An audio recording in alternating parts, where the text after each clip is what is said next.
আজকে বানাচ্ছি দারুণ স্বাদের মুচমুচে ডালের বড়া। তো ফার্স্টে আমি এখানে কিছুটা পরিমাণ ডাল নিয়ে সেটা ভালো করে ধুয়ে মিক্সার গ্রাইন্ডারের মাধ্যমে সেটা পেস্ট করে নিয়েছি।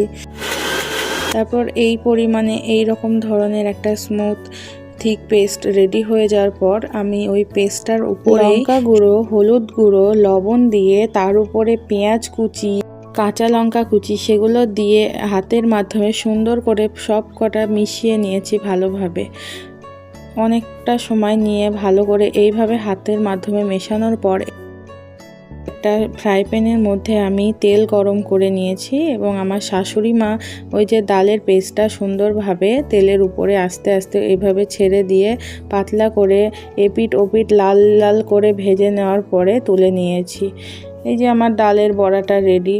আপনারা দেখেন কতটা সুন্দর হয়েছে, খেতেও দারুণ সুন্দর হয়েছিল।